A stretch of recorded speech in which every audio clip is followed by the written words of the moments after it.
I found my 5-year-old nephew secretly hiding bread in his closet. He looked terrified when I caught him.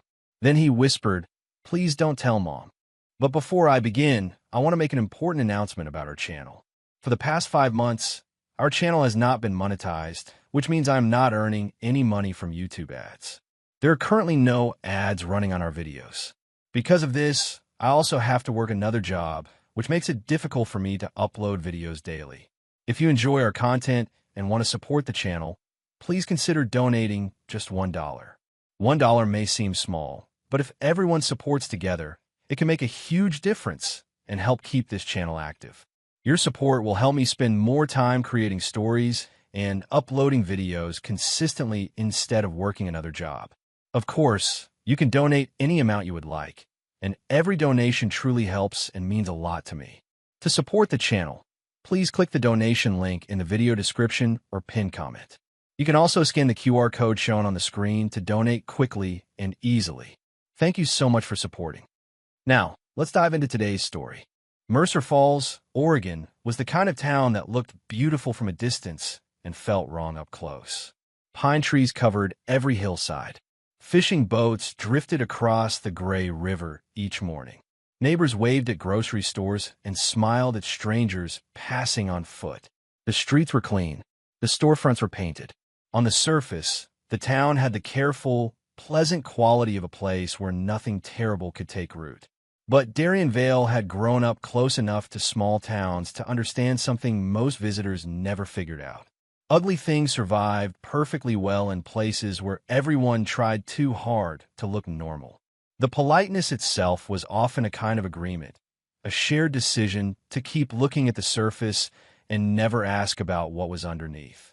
He understood that with fresh and unpleasant certainty the moment he parked his truck outside his late brother's house on Alder Creek Road. The place looked worse than the last time he had visited. 2 years ago, when Nolan was still alive, the yard was maintained and the porch planters held green things. Now dead leaves clogged the gutters and spilled onto the rail. The trash cans beside the garage had been full long enough that a bag had split at the side and its contents were drying against the concrete. 3 empty beer bottles sat in a row beside the patio chair like someone had set them there days ago and found no reason to move them.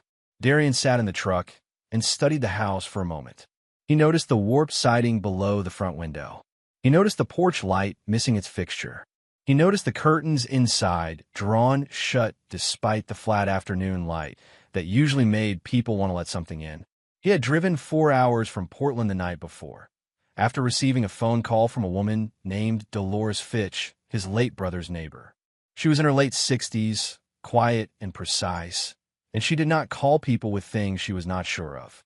She told him she had found 6-year-old Eli sitting alone on the back step in the rain for over an hour. She had offered him food through the fence. He refused at first.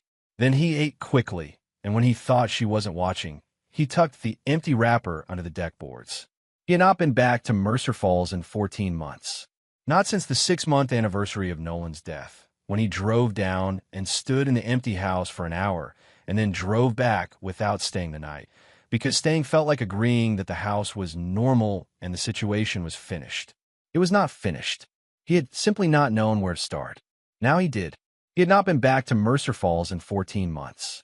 Not since the 6-month anniversary of Nolan's death, when he drove down and stood in the empty house for an hour and then drove back without staying the night, because staying felt like agreeing that the house was normal and the situation was finished.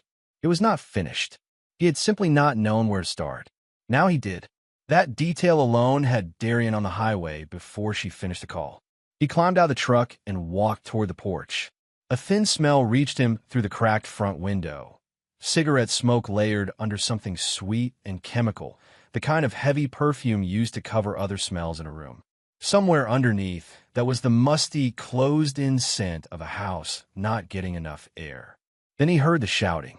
A woman's voice, sharp and impatient. The voice of someone who had been carrying frustration for a while and was no longer bothering to conceal it. "You think I'm made of money? Every single time I turn around, you want something." Then a sound that stopped Darien's feet on the porch steps. A child crying. Not the crying that came from a scraped knee or a bad dream. This was the small, tight, controlled kind. The kind that happened when a child had learned not to cry too loudly. Darian did not knock. He turned the handle and walked in.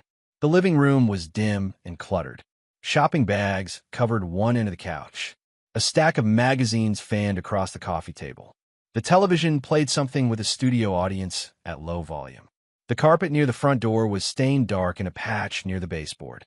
At the end of the short hallway, the kitchen, Trina Vale stood at the counter with her back to the doorway.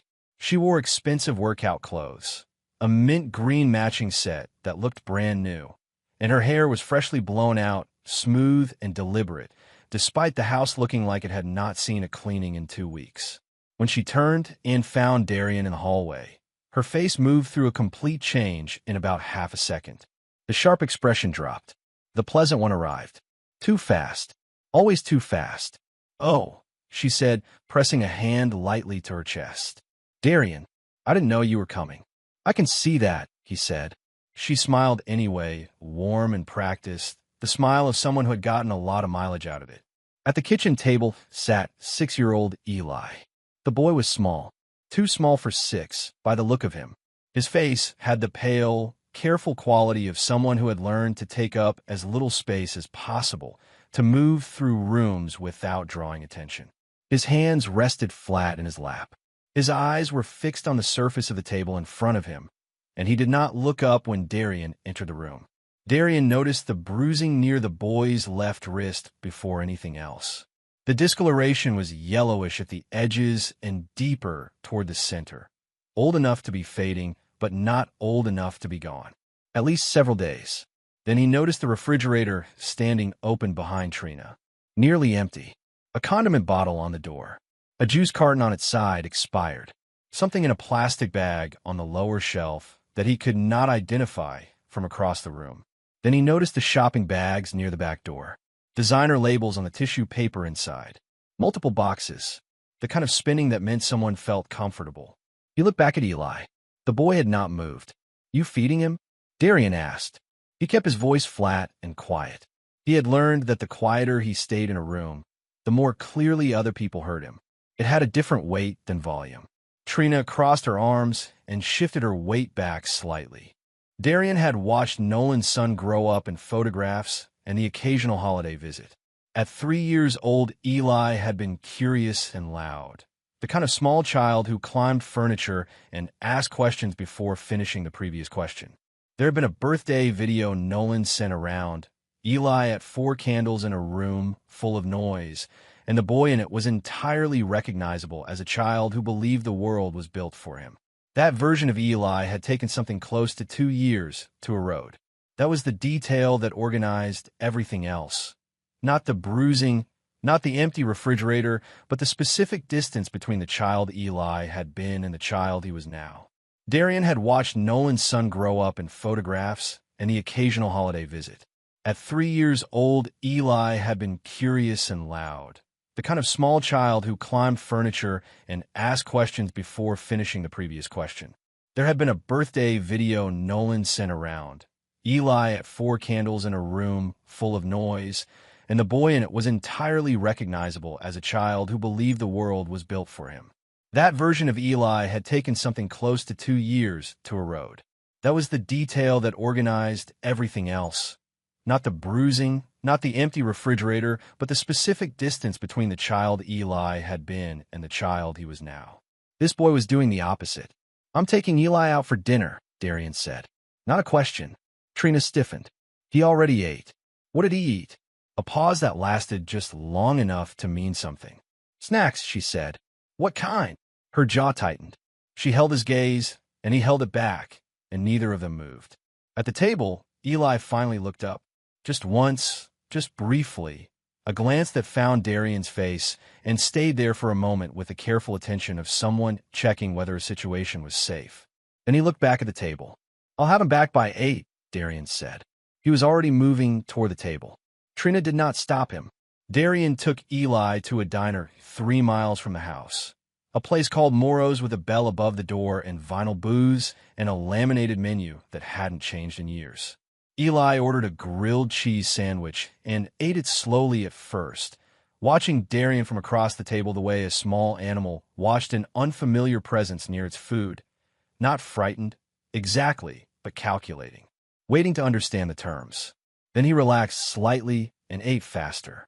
He finished the sandwich and drank half a glass of milk before asking, with a sideways look rather than a direct one, whether he could have the other half of Darian's toast. "You can have all of it," Darian said. Eli reached across and took the plate without fanfare and ate without saying anything. Darian watched him and did not rush and did not fill the silence with questions. Children did not open under pressure. They opened when pressure stopped. He knew that from watching Nolan's son in those few years before everything went wrong. Eli, at 3 and 4 years old, chattering constantly in a house that was still warm. Now he was 6 and moving through the world like someone waiting for the next thing to go bad. Trina had texted twice during dinner, something about needing Eli home early. Darian read both messages and did not reply. He brought the boy back at 7:50 and stayed. Trina appeared in the kitchen doorway at 9:30 and announced she was going out to see friends, not making eye contact with Eli, not saying goodnight. The door closed behind her. Eli sat at the kitchen table and did not react to her leaving in any visible way. That absence of reaction said plenty. Darian sat across from him for a while. They talked about small things. A video game Eli had at school. The river he had seen from the road outside town. Whether trout were hard to catch. Around 10, Eli said he was tired and went upstairs. Darian sat in the kitchen, listening to the footsteps overhead. They were quiet, deliberate, the steps of a child who had learned not to be heard moving around the house at night. The footsteps paused in the upstairs hall. Then they moved toward the stairs. Darian stood and moved to the edge of the hallway. Eli appeared at the bottom of the stairs, carrying something bundled under the front of his sweatshirt. His head was down, his movement efficient and practiced. He turned toward the kitchen and stopped. He had not seen Darian standing there. For a moment, neither of them moved. Then the bundle shifted, and a loaf of bread slipped from under the sweatshirt and hit the floor. They both looked at it. Eli's face went pale.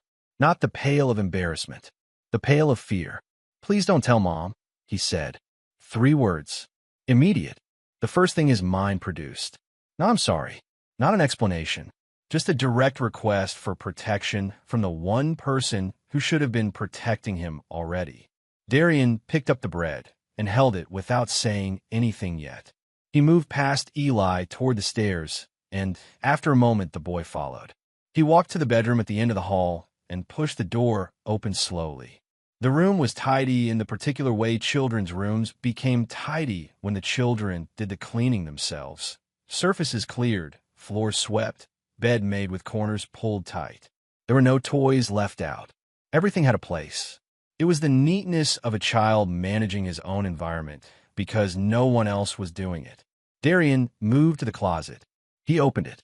On the floor, pushed behind a pair of sneakers, a plastic bag stuffed with crackers. On the shelf above, a pillowcase folded carefully over something lumpy. Inside were bread crusts, peanut butter packets taken from school lunches, cereal bars still in their wrappers. At the back of the shelf, flat against the wall and nearly invisible, 3 granola bars. A survival cache, built methodically, maintained secretly by a 6-year-old who had understood before he had words for it that meals were not guaranteed. Darian stood there looking at it for a long moment. He thought about what kind of child built something like this. Not a frightened child hiding impulsively, but a methodical one. A child who had assessed his situation clearly and adapted to it. Who had understood that he could not count on the adults in the house and had built a system to compensate. There was something in that which sat very heavily in his chest. 6 years old and already building contingencies. Darian stood there looking at it for a long moment. He thought about what kind of child built something like this. Not a frightened child hiding impulsively, but a methodical one. A child who had assessed his situation clearly and adapted to it. Who had understood that he could not count on the adults in the house and had built a system to compensate. There was something in that which sat very heavily in his chest. 6 years old and already building contingencies. Darian closed the closet and turned around. Eli stood in the doorway with the expression of someone who had been caught doing something shameful though the shame was not his.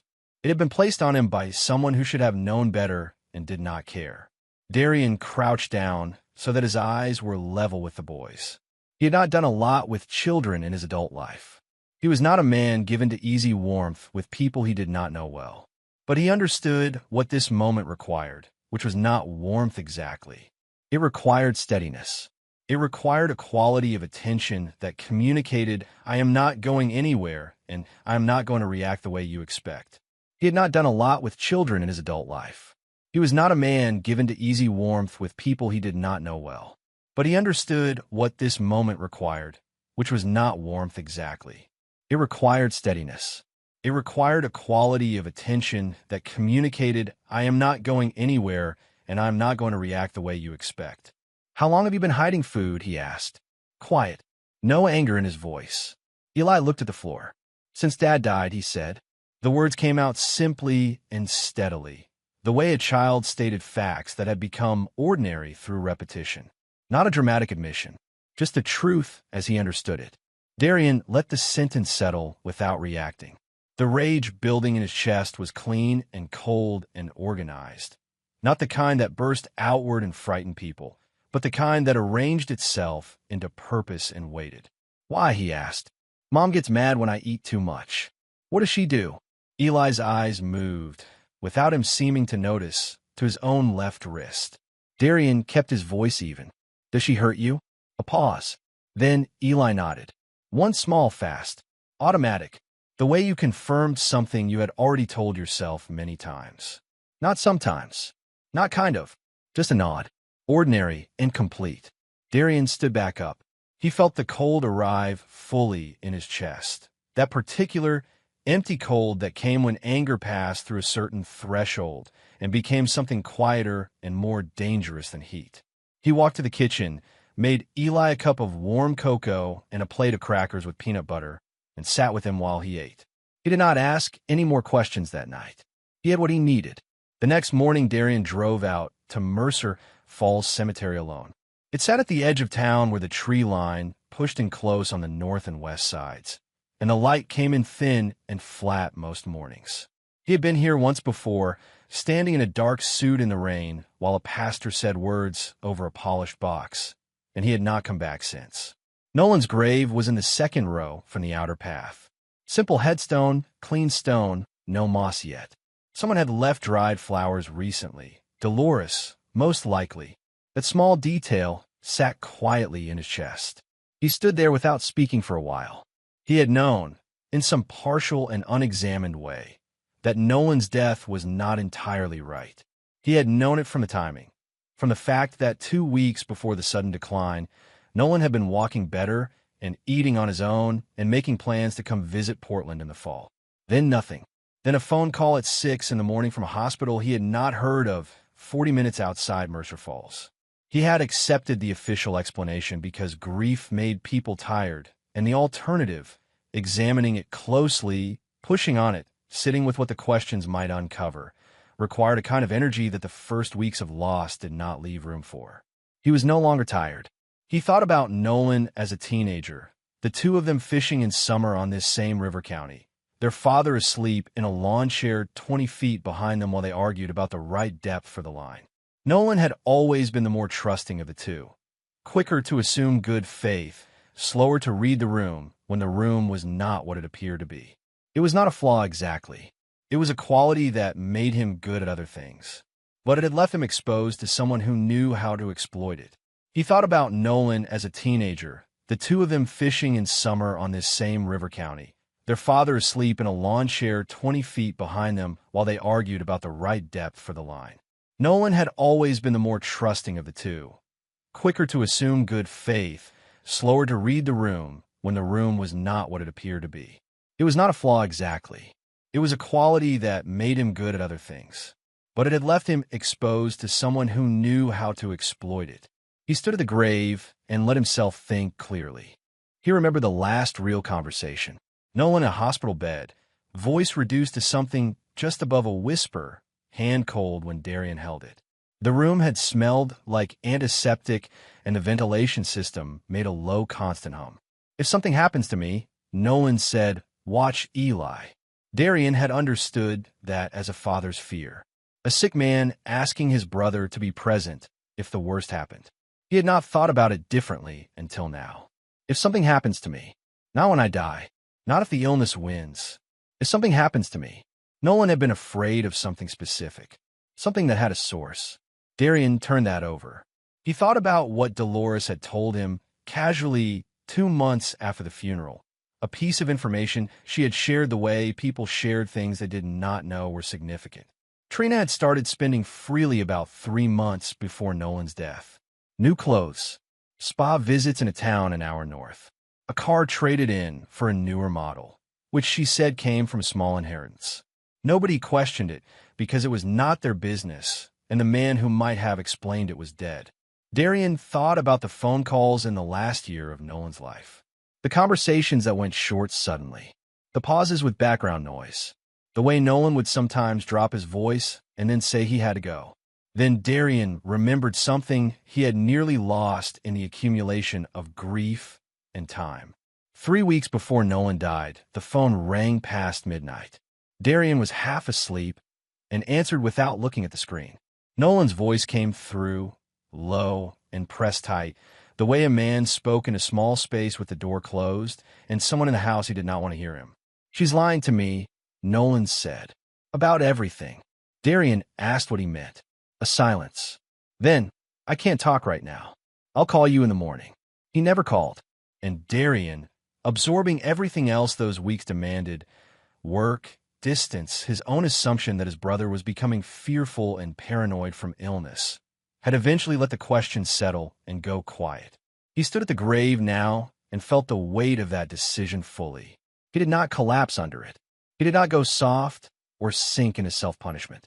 Guilt was not useful to Eli, and it was not useful to Nolan's memory. What was useful was the work in front of him. He was certain of 3 things standing at that gravestone. His brother had been afraid of a specific person. That person had been inside the house during Nolan's illness. And a 6-year-old boy was still living with whatever had happened inside those walls. He drove back through Mercer Falls without stopping. He had a lot of work to do. If you had only seen Trina Vale in public, you would have believed almost everything she said. She dressed with the kind of careful effort that read as natural. Her grief was audible in her voice at the right moments. Never overdone, never theatrical. She mentioned Nolan with the precise frequency of someone managing an image.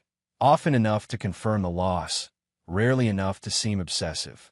At church, she sat in the 3rd pew from the front, Eli close to her side, and cried softly when the pastor acknowledged the bereaved.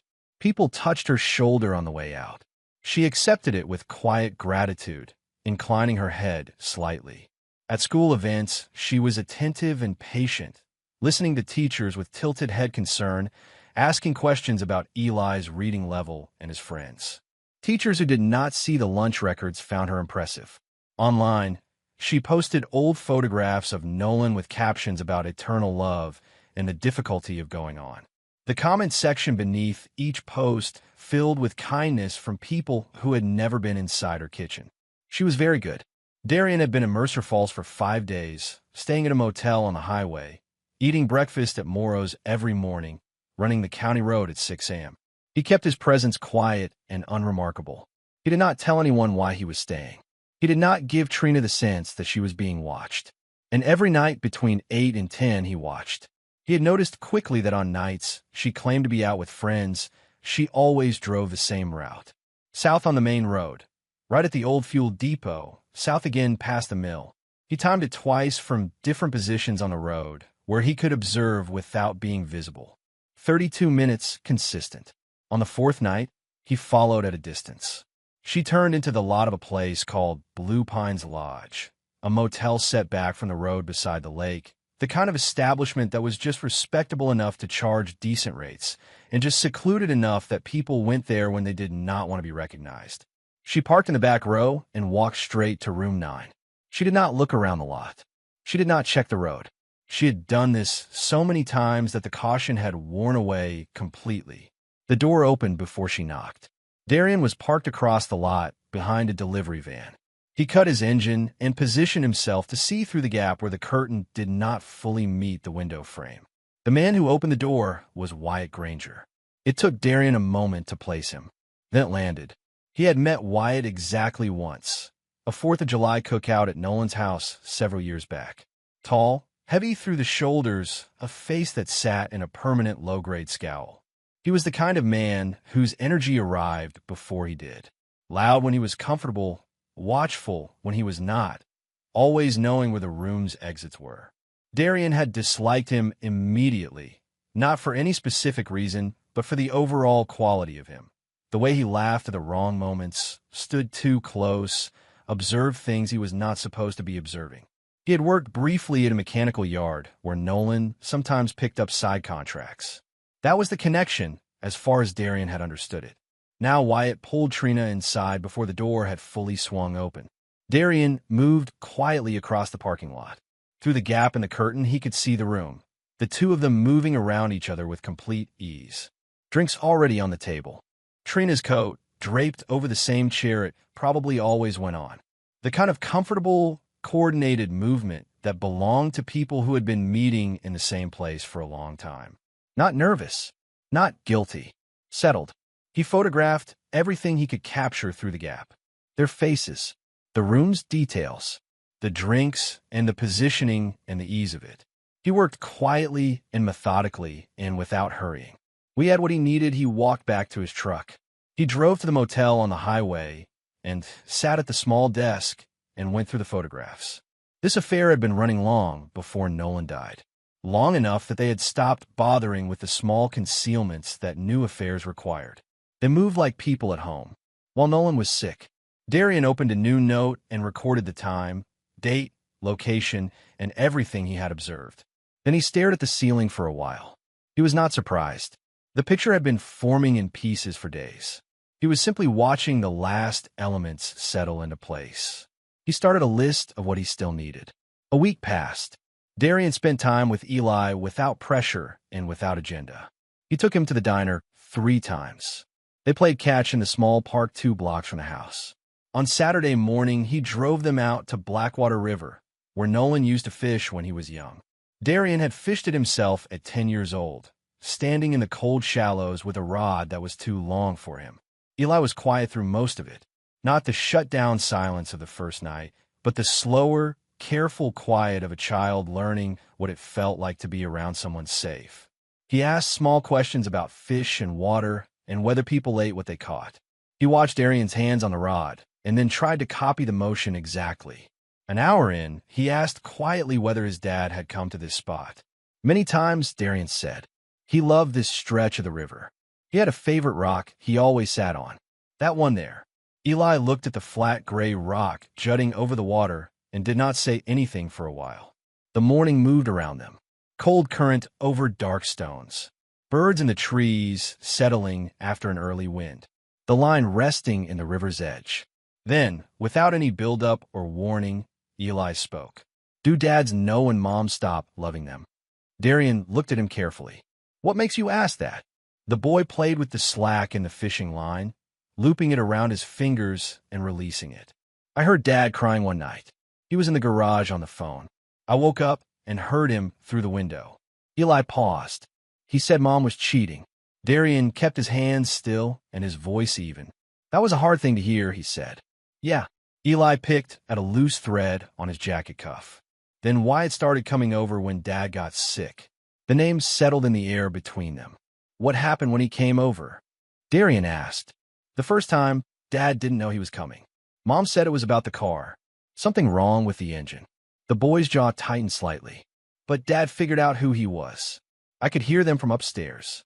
Dad was asking Mom questions, and she kept saying he was being crazy. When did it change? One night Wyatt came in, and Dad was already mad. They were in the kitchen. Eli's voice went quieter. Then Dad yelled at them. Really yelled. I hadn't heard him yell like that before. And then what happened? Eli was gripping the fishing line now, the plastic cord pressing white marks into his fingers. Wyatt pushed him. Darian did not move. Pushed him where? Down the stairs. The river moved past them without changing. On the far bank, a heron stood in the shallows, absolutely still, watching the water. Eli's breathing had gone shallow. He was not crying, but he was near the edge of something. Not sadness, exactly, but the physical cost of saying out loud what he had been carrying alone for almost 2 years. After that, Dad kept having to rest. He couldn't walk right. His head hurt all the time. He kept saying it would get better, but it kept getting worse. Darian thought about the official record. Gradual deterioration. Sudden decline. Internal damage noted vaguely and attributed to the underlying illness. A fall down a staircase, untreated, unacknowledged, would explain it precisely. Damage compounding slowly. Systems failing from the inside, while the outside explanation stayed clean and simple. Your mom told you not to say anything, Darian said. Not a question. Eli nodded. The line went slack in his hands. She said if I told anyone they'd take me away and put me somewhere bad. That they'd think I was making things up. His voice dropped to almost nothing. I didn't want to go somewhere bad. He finally looked directly at Darian. The boy's eyes were steady and exhausted and very old for 6 years. You're not going anywhere bad, Darian said. No softness in his voice. Just a flat, clear fact. I'm going to make sure of it. Eli held his gaze. Ow, that's my job right now. Not yours. Your job is to be here. Eli looked back at the water. An hour later, he caught a small trout and held it up in both hands, examining it with the quiet focus of someone who had not had good news in a while. He released it back into the current and watched it disappear into the dark water with something on his face that was close to peaceful. Darian watched him and thought about how long it took for things like this to come back. Not months. Longer. A child could recover from almost anything given the right conditions, but the timeline was not weeks, and it was not linear. There would be setbacks. There would be nights and mornings when the old reflexes fired before the new reality could catch up. That was not failure. That was just the arithmetic of it. What mattered was the direction of travel. They drove back to the motel in the late morning with the windows down, cold air coming in over the pine smell from the tree line. Eli fell asleep in the passenger seat about 20 minutes from town and slept with his head against the window, his breathing slow and even. Darian drove carefully and did not turn on the radio. Darian watched him and thought about how long it took for things like this to come back. Not months. Longer. A child could recover from almost anything given the right conditions, but the timeline was not weeks, and it was not linear. There would be setbacks. There would be nights and mornings when the old reflexes fired before the new reality could catch up. That was not failure. That was just the arithmetic of it. What mattered was the direction of travel. They drove back to the motel in the late morning with the windows down, cold air coming in over the pine smell from the tree line. Eli fell asleep in the passenger seat about 20 minutes from town and slept with his head against the window, his breathing slow and even. Darian drove carefully and did not turn on the radio. Darian watched him and said nothing. He had everything he needed now. Darian had been putting off the garage deliberately, not from reluctance, from the instinct of someone who built things in order. Foundation first, walls second, roof last. He had laid the foundation over the past week. The motel photographs. The financial records he had quietly requested through Nolan's estate attorney. The written statements from Dolores and from a former neighbor who had twice seen Eli eating from a paper bag on the school sidewalk at 7 in the morning. The medical documentation of Eli's nutritional state, which a doctor had now formally noted in a clinical report at Darian's request. Now it was time to look at what Nolan had actually left behind. He waited for a weeknight when Trina took Eli to a school reading event. He had a copy of the house key. He had asked for one on the second day, saying he wanted to help with errands, and Trina had given it without pause, too focused on managing her own presentation to think through the implications. The garage smelled like motor oil and dry cardboard. Boxes along the back wall. Tools on a pegboard that had not been organized in years. Nolan's fishing gear stacked in the corner beside camping equipment he had not used since before the illness. Darian worked through the space methodically, starting from the back and moving forward. He checked behind boxes. He ran his hands along the base of the tool cabinet. He moved through the camping bags one by one. He was near the bottom of the last container, a waterproof equipment pouch buried under old fishing tackle. where his hand touched something solid and metallic wrapped inside the soft lining. He pulled it free and brought it under the light. A rusted metal toolbox, the old-style kind with a hinged lid and a small latch on the front. The latch was sealed with electrical tape, and the whole box was wrapped in a plastic bag that had been folded shut and tucked carefully into the bottom of the pouch. This was not something set down and forgotten. This was something placed with intention. He brought it to his car and opened it under the overhead light. Inside, wrapped in a piece of cloth that had once been a work shirt, was a phone. An older model. A cracked screen protector that was still holding everything together underneath. Dead. He plugged it into his car charger and waited 20 minutes. The lock screen appeared. He sat with the phone in his hands and thought about his brother. Nolan had always used dates for passwords. Birthdays, mostly. Anniversaries when he was feeling sentimental. He tried their father's birthday. Wrong. He tried Nolan and Trina's wedding date. Wrong. He looked at the phone and thought about what Nolan would have been thinking when he set this up. What mattered most? What he was protecting this for? He typed Eli 0820. Eli's birthday. August 20th. The phone opened. Darian exhaled slowly through his nose. He moved through the contents carefully and without rushing. There were photographs, screenshots of text messages between Trina and a contact saved under a male co-worker's name, a thin cover that dissolved immediately given what the messages contained. Photos of Wyatt's truck parked outside the house, at times cross-referenced against dates when Nolan was supposed to be at a medical appointment across town. There were financial screenshots, transfers out of a joint account to an account Darian did not recognize, dated across 8 months, adding up to an amount above $30,000. The pattern was deliberate and consistent, not impulsive spending, a systematic drain. Then there were the voice recordings. Nolan had labeled each file with a date and a brief note. Darian pressed play on the first one. His brother's voice came through the small speaker, low, controlled, making a record of the date and time the way a man did when he was trying to be precise about something dangerous. Then the audio shifted. The kitchen.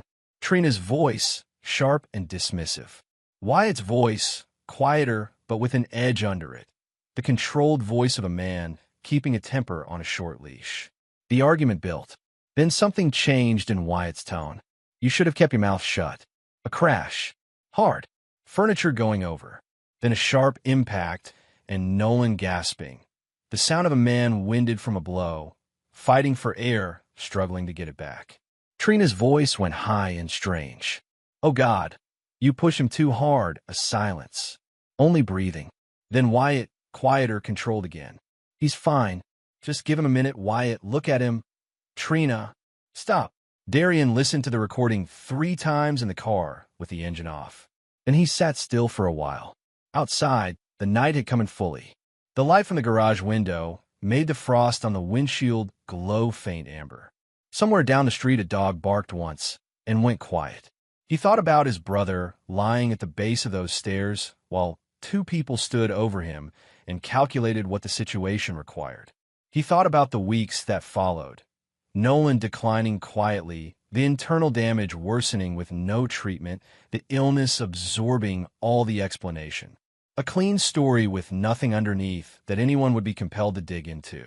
His hands did not shake. He did not need a moment to breathe through the feeling. He had passed the stage of shock days ago. He was in the stage that followed, the cold, focused, deliberate stage that did not require recovery time. What he felt now was something that did not have a clean name. It was the feeling of looking at a completed picture after a long time of seeing only pieces. Nolan had known. He had known enough to document it, to hide the documentation, to update his will, to call his brother in the middle of the night. He had done everything a man in his position could do. He had tried to leave a trail that would lead somewhere useful. It had taken 2 years and a 6-year-old hiding bread in a closet to find it. That was not Nolan's fault. That was just the shape of the situation. Darian had spent enough of his adult life watching situations where good people made reasonable decisions and still ended up in bad places. He did not believe in assigning blame beyond what was actually useful. The useful thing was the phone in his pocket and a list on the desk in front of him. Darian made a note at the bottom of his list. Call Patricia Hale first thing in the morning. What he felt now was something that did not have a clean name. It was the feeling of looking at a completed picture after a long time of seeing only pieces. Nolan had known. He had known enough to document it, to hide the documentation, to update his will, to call his brother in the middle of the night. He had done everything a man in his position could do.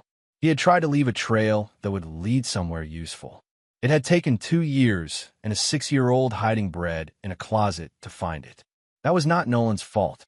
That was just the shape of the situation.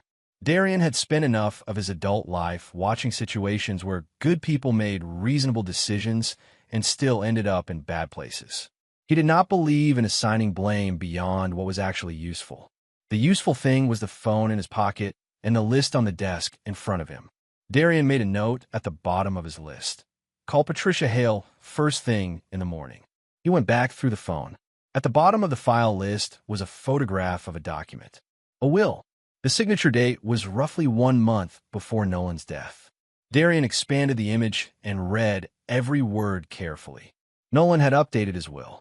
All insurance proceeds and liquid savings went into a protected trust for Eli, administered by a third-party trustee outside the immediate family.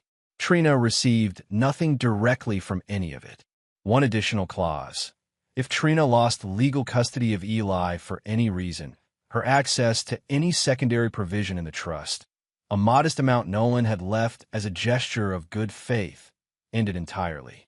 Darian set the phone down on the passenger seat. He finally understood the architecture of the whole thing. Eli was not in that house because Trina felt love or obligation or guilt. She had never wanted the child, not as a son, not as a burden to carry.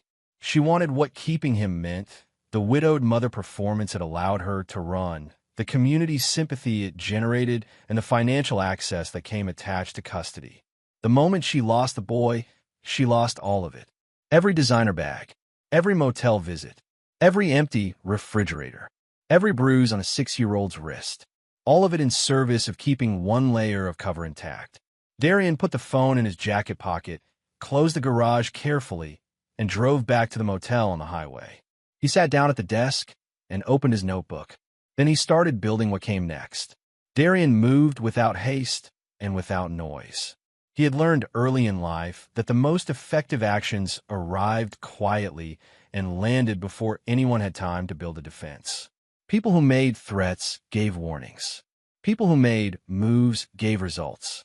He spent 3 days assembling everything into a clean and ordered package. He transferred Nolan's recordings and all supporting photographs to a secure drive. He made a physical copy and mailed it to a P.O. box in Portland. Redundancy was not paranoia. It was basic discipline. He called Nolan's estate attorney, Patricia Hale, who worked out of a building in downtown Mercer Falls with no photographs on her desk and no unnecessary words in any of her sentences. She reviewed the contents of the phone with the focused attention of someone who recognized immediately what she was looking at. She confirmed the will was valid and on file. She confirmed the trust was properly protected and currently inaccessible to Trina pending the resolution of estate proceedings. She gave Darian the name of a family law attorney who handled emergency custody situations. Kay Brennan was mid-40s, direct, with a manner that got straight to structure the moment you finished describing the situation. She had a pen moving before Darian reached the end of his second sentence. He laid out everything. The phone, the recordings, the financial records, the motel photographs, the school documentation, Dolores's written statement, the clinical record of Eli's nutritional state, and the photographs of the bruising he had taken himself with timestamps. She reviewed it without comment until she had seen every piece. "This is enough to file for emergency custody today," she said. "Do it," Darian said. The paperwork moved quickly. 2 days later, 3 things happened inside a window of 4 hours. Darian delivered Nolan's recordings and the supporting financial documentation to the Mercer Falls Police Department. Detective Ed Corwin, a heavy-set man who reviewed evidence with the deliberate patience of someone who had seen situations like this before and did not like to be wrong twice, listened without interrupting, asked 7 precise questions, and opened a formal investigation into the circumstances of Nolan's death. The family court judge signed an emergency temporary custody order, transferring Eli to Darian pending a full hearing. Police arrived at Trina's house at 10 in the morning. Darian was parked down the street. He watched the two patrol cars pull to the curb, watched both officers approach the front door. One knocked. The other stood slightly to the side with the careful neutrality of someone who had done this before. Trina answered the door. He could not hear anything from half a block away, but he could read the body language with complete clarity. The pleasant face held for about 15 seconds. Then the custody order came out, and the face collapsed. Her shoulders went back, head forward, arms beginning to move with short, hard gestures.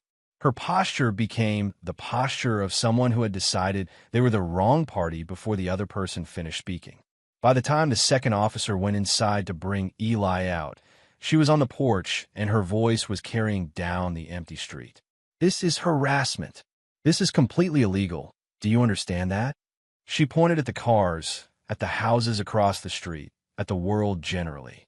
"I am his mother. I have done everything for that child. Everything." Neighbors appeared.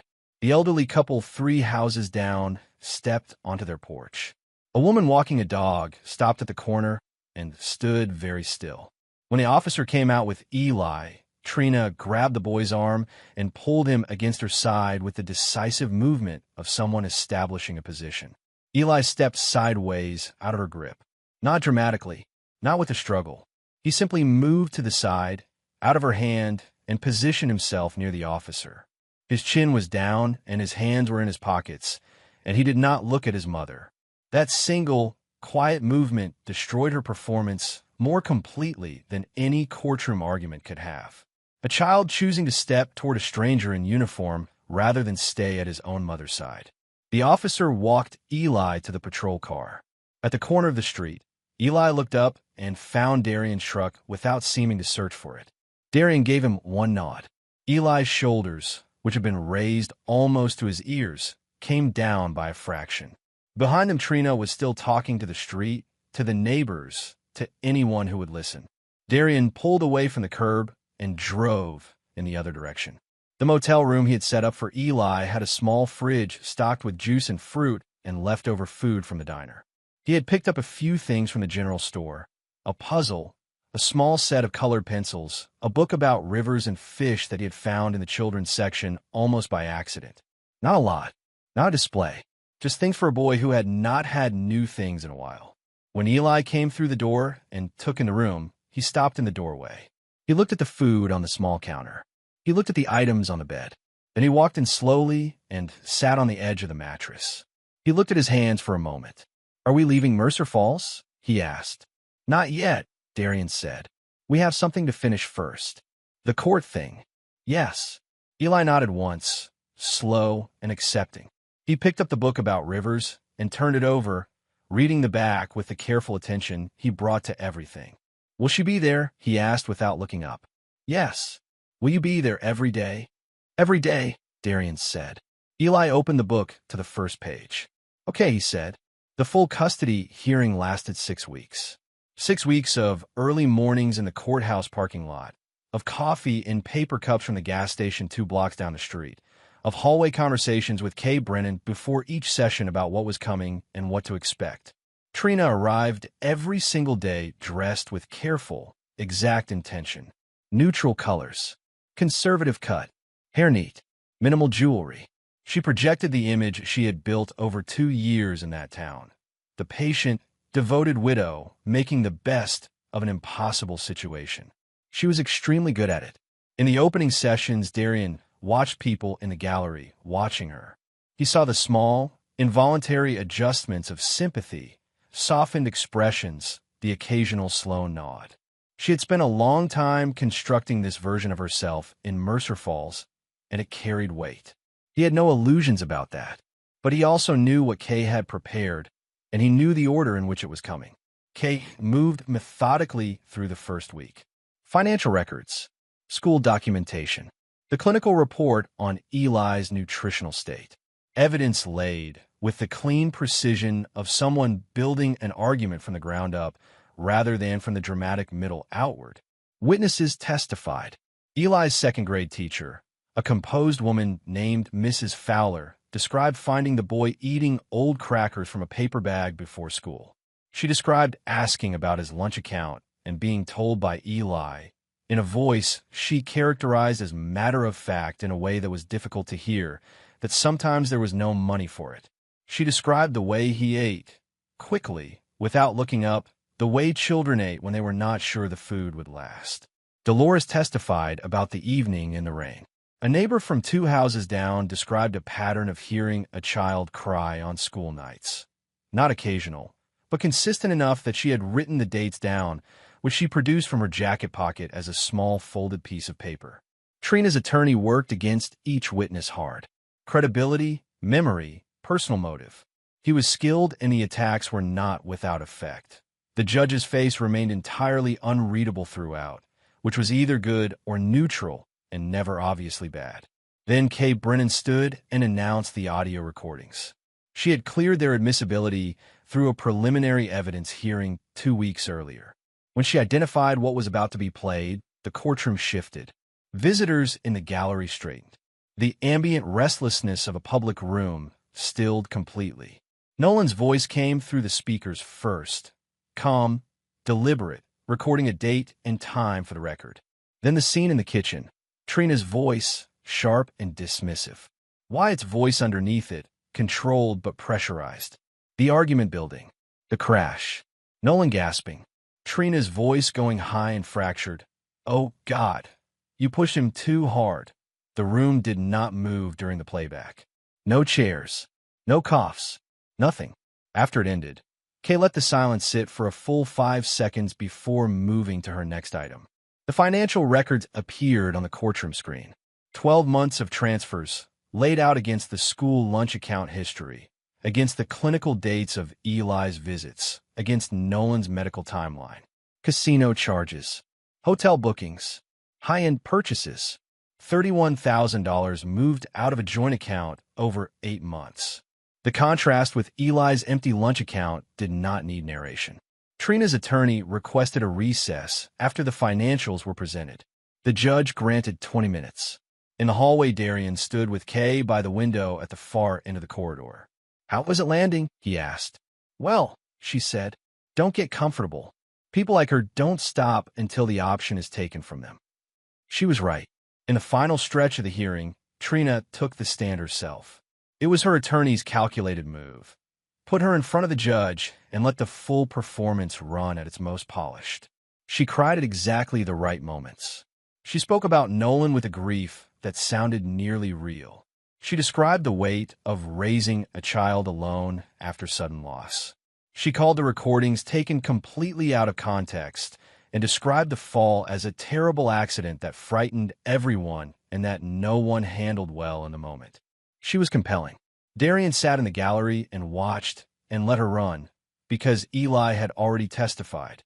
He had learned, over 6 weeks of this, to read the room's relationship with her testimony rather than the testimony itself. The jurors and gallery members who had started with sympathy had shifted degrees. Some had moved all the way. A few still sat with the careful neutrality of people who were genuinely uncertain. That was enough. Darian did not need unanimous condemnation. He needed the judge, and he needed Eli's words on record, and he had both. He had learned, over 6 weeks of this, to read the room's relationship with her testimony rather than the testimony itself. The jurors and gallery members who had started with sympathy had shifted degrees. Some had moved all the way. A few still sat with the careful neutrality of people who were genuinely uncertain. That was enough. Darian did not need unanimous condemnation. He needed the judge, and he needed Eli's words on record, and he had both. The boy had spoken to the court-appointed child specialist 3 weeks earlier. Privately, outside any courtroom, in a room designed to feel safe. The judge had reviewed the full transcript and the recorded session. Darian had not been present, and Kay had received only the formal summary. But the summary had been enough. Eli had told the truth. All of it. The food stash, the bruises, and where they came from. The night he watched his father get pushed down the stairs, and the years of silence that followed. His mother had told him what happened if he spoke. The fear he had carried alone for almost 2 years. He had delivered all of it in a child's clear, direct language, without any theatrical framing, without exaggeration. Just the facts as he had lived them, one after another, in the order they happened. No coached witness could replicate that. No performance could produce it. The judge read her ruling on a Tuesday morning at 9:40. Trina's parental rights were terminated. Full and permanent custody transferred to Darian, confirmed upon completion of the related criminal investigation. The room exhaled. Then Trina, who had held the performance together through 6 weeks of daily court sessions, let everything go at once. She pushed back from the table. Her attorney reached for her arm and missed. She looked directly at Darian across the courtroom. Her voice was unrecognizable now. Not the soft, careful, practiced voice of the grieving widow, but the real voice underneath it, sharp and formless with the rage of someone whose plan had been taken apart in public. "You think you won?" she said. "You think dragging everything into a courtroom helped anything? That kid ruined my life. He ruined everything I had." The gallery erupted. Even her own attorney looked at the floor. The judge's gavel came down twice, and the bailiff moved, but the words were already in the room. The people who had watched her perform for 6 weeks had now heard the thing she had been keeping under all of it. Not grief, not a mother's complicated feelings, not even self-justification, just the plain, ugly resentment of a woman who had viewed a child as an obstacle. Darian looked at her steadily across the courtroom. He said nothing. He had no reason to. The room had heard everything. The criminal case moved on its own timeline. Wyatt Granger had retained an attorney after the recordings were turned over and the investigation formally opened. His defense spent 3 months building around the technical classification of the incident, arguing that a single push, however harmful in its consequences, did not meet the legal threshold for the charges the prosecution was pursuing. It was a reasonable argument and a technically careful one, and it might have worked in a simpler case. But the physical evidence refused to cooperate with it. A forensic pathologist hired by the prosecution reviewed Nolan's complete medical records and produced a report that ran to 22 pages. Its conclusion was direct. The internal injuries documented in Nolan's records were consistent with a significant fall down a flight of stairs. Those injuries had been ongoing and untreated for weeks before Nolan's death, and the progressive physical damage from that untreated trauma had directly accelerated the decline that killed him. The pathologist's report left very little working space for the defense. The prosecution also had a text message, recovered from Darian's own phone, which he had turned over voluntarily, sent by Nolan 6 days before the fall. The message read, "Wyatt threatened me again. I'm putting everything somewhere safe." That sentence, combined with the recordings and the physical evidence, made the argument that the push had been impulsive and accidental very difficult to construct in front of a judge who had already reviewed everything else. Wyatt accepted a plea deal in the early spring. Assault causing fatal complications. Witness intimidation, a charge built on the years of pressure applied through Trina to keep Eli's silence. Fraud, as a co-conspirator in the financial scheme that had drained Nolan's accounts while he was too ill to monitor them closely. 18 years. He would be a different man when he got out, if he got out in any recognizable form. Whatever version of his life he had been protecting would be long dismantled. Within the first few months at the facility where he was sent, word moved through the population about the nature of his case. Men in that environment operated by their own code, and that code was not gentle toward people who arrived with Wyatt's particular history attached to their name. Darian heard about it through a third party and spent no time thinking further about it. He had more immediate things to occupy his attention. A custody transition required documentation and legal coordination that ran for weeks after the ruling. There were school enrollments and medical appointments and a conversation with a child psychologist in Portland that Kay Brennan had arranged and that Darian drove Eli to without making it feel significant or clinical. He told the boy they were going to talk to someone who was good at listening. Eli sat in the waiting room reading a magazine about national parks and asked no questions about where they were. The psychologist, a steady-voiced woman who worked with children in difficult situations, met with Eli 3 times over 6 weeks. After the third session, she spoke with Darian for 20 minutes in her office. She said the boy was processing. She said he showed signs of anxiety and hypervigilance that would likely take time to soften. She said he was also, underneath all of it, a child with significant internal resources. She used that phrase, internal resources, and Darian thought about the food stash in the closet and understood exactly what she meant. He had more immediate things to occupy his attention. A custody transition required documentation and legal coordination that ran for weeks after the ruling. There were school enrollments and medical appointments, and a conversation with a child psychologist in Portland that Kate Brennan had arranged and that Darian drove Eli to without making it feel significant or clinical. He told the boy they were going to talk to someone who was good at listening. Eli sat in the waiting room reading a magazine about national parks and asked no questions about where they were. The psychologist, a steady-voiced woman who worked with children in difficult situations, met with Eli 3 times over 6 weeks. After the third session, she spoke with Darian for 20 minutes in her office. She said the boy was processing. She said he showed signs of anxiety and hypervigilance that would likely take time to soften. She said he was also, underneath all of it, a child with significant internal resources. She used that phrase, internal resources, and Darian thought about the food stash in the closet and understood exactly what she meant. Trina received 12 years. Financial fraud, child neglect, conspiracy in the concealment of Nolan's injury and its consequences, obstruction in the death investigation. Her sentencing was brief. She showed up still attempting the performance. Soft voice, downcast eyes, the controlled body language of someone demonstrating remorse. Her attorney argued mitigating factors and personal history in the weight of grief. The prosecutor played the audio from the custody hearing. The moment she had screamed across the courtroom that Eli had ruined her life. He played it without comment and let the room sit with it. The judge sentenced her to 12 years and declined the minimum. In the months that followed, the town of Mercer Falls went through its quiet reckoning. The people who had shared her social media posts about grief and strength and eternal love, who had touched her shoulder at church and defended her to anyone who raised a question, found ways to let the whole subject become unavoidable to discuss. Her name stopped appearing in conversations. The church pew stood empty for weeks before someone new took it. People who had brought her meals after Nolan's death crossed the street rather than pass near anyone who brought her up. It was not justice. It was just the small, silent way that small towns processed having been comprehensively wrong about someone, with forgetting and deliberate avoidance. Darian did not need the town's verdict. He had the only one that mattered. 6 months after the custody ruling, he and Eli moved north. A cabin outside a quiet community near the Columbia River. A dirt road lined with pine trees on either side.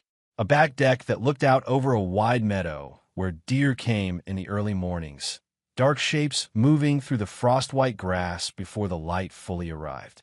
The cabin was not large. It was warm and solid, with good insulation and windows that fit their frames properly. The kitchen was well-stocked in a way Darian kept intentional about. Not excessively, not performatively, but consistently. There was always bread. There was always fruit. The refrigerator was never less than 2/3 full, because a boy who had spent 2 years hiding food under his bed needed to understand, through repetition and time, that this was the permanent condition. Eli had started at the new school with the patient, observational approach he brought to everything unfamiliar. He watched before he committed. He learned the rules of the room before he contributed to it. His teacher sent a note home at the end of the first month saying he was quiet but attentive, and that in the last 2 weeks he had started speaking more in class. Asking questions about the river maps in the geography unit, answering problems at the board without being called on first. Darian read that note twice and put on the refrigerator with a magnet. He had put very few things on the refrigerator in his adult life. He was not a man who decorated his living space with reminders or motivational objects. But this one, a folded piece of notebook paper with a teacher's handwriting on it, describing a boy asking questions about river maps, seemed like something that belonged in plain sight where it would be seen every morning. He thought sometimes about the distance between what Nolan had feared and what Darian had understood at the time of that last midnight call. The gap was not large in time, a few weeks, but it was large in consequence.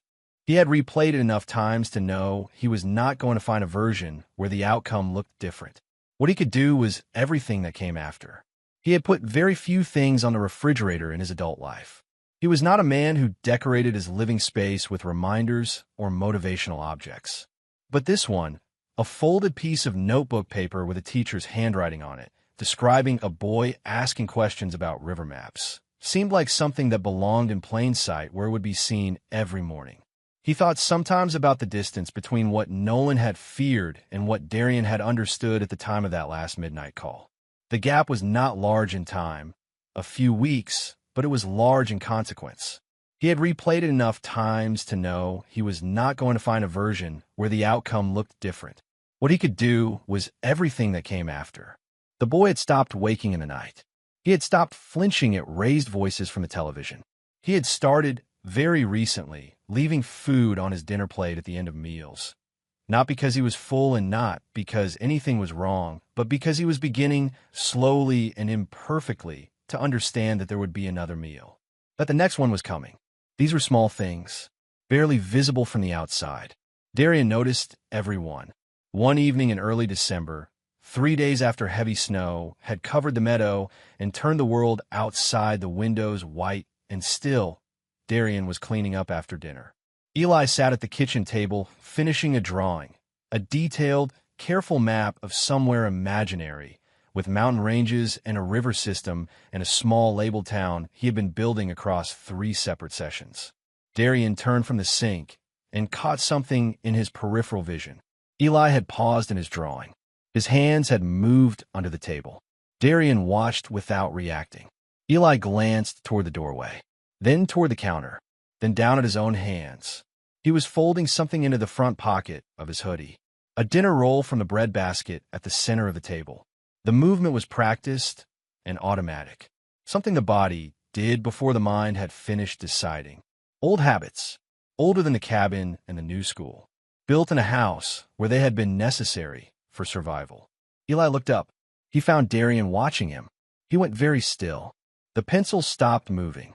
His face arranged itself into the expression Darian remembered from the first night, the careful reading of the room, the measurement of consequence, the old calculation. Darian set down the dish towel. He walked to the cabinet on the far side of the kitchen and opened it. Flour and pasta and canned goods on the first shelf. Oatmeal and cereal and granola on the second. Rice and beans and stacked jars on the third. He opened the pantry door next. Bread, crackers, peanut butter, 2 jars, because one always seemed to go before the other ran out. Soup, dried fruit, a full bag of apples on the lower shelf. Cookies in a tin that Eli had opened 4 times this week and never been told not to. He opened the refrigerator. Leftovers in labeled containers. A full carton of milk, cheese, fruit, lunch items for the week, 2 kinds of juice. He closed the refrigerator. He turned around. Eli was watching from the table. The dinner roll was still in his pocket. Darian looked at him. "You never have to hide food again," he said. Quiet, even, not emotional, just true. The same way you stated any fact that was not going to change. Eli looked at the open cabinets for a long moment, then at the pantry, then at the refrigerator door and what he knew was behind it. His drawing sat forgotten in front of him. The pencil lay where it had rolled. Then slowly, with the deliberate care of a choice being made rather than a reflex being followed, he reached into his hoodie pocket. He placed the dinner roll back in the bread basket on the table. He smoothed it once with 2 fingers, aligning it with the others. Then he picked up his pencil and returned to his map. Darian closed the cabinets and went back to the sink. Outside, snow fell quietly through the beam of the back deck light and disappeared into the white ground below. The meadow beyond the deck was dark and still. The cabin was warm. The kitchen smelled like the soup they had eaten and the bread that had come out of the oven that afternoon. Eli drew in silence for a while. Then, without looking up from the map, he said, "Can I name one of the rivers after Dad?" "Yes," Darian said. "What was his favorite one?" "Blackwater River, where we went fishing." The pencil moved, careful and deliberate, the the way the boy did everything. On the map, beside the long, winding blue line that ran through the middle of his imaginary world, he wrote in neat small letters, Blackwater River. Then he added a small fish beside the name. Darian did not say anything. He finished the dishes and put them away in the quiet, and the snow came down outside in the dark. And for the first time since his brother's last phone call 3 years ago, the silence in the room felt like something good. He did not think about Mercer Falls. He did not think about courtrooms or recordings or the long months of work that had preceded this evening. He thought about nothing more than the sound of a pencil moving across paper and the weight of snow coming down outside, and the particular quality of warmth that a house produced when it was genuinely occupied by people who intended to stay. Nolan had wanted this for his son. It was the only thing Nolan had ever asked of him, in the only way he had left to ask it. Darian intended to keep it. He did not think about Mercer Falls. He did not think about courtrooms or recordings or the long months of work that had preceded this evening. He thought about nothing more than the sound of a pencil moving across paper and the weight of snow coming down outside, and the particular quality of warmth that a house produced when it was genuinely occupied by people who intended to stay. Nolan had wanted this for his son. It was the only thing Nolan had ever asked of him, in the only way he had left to ask it. Darian intended to keep it.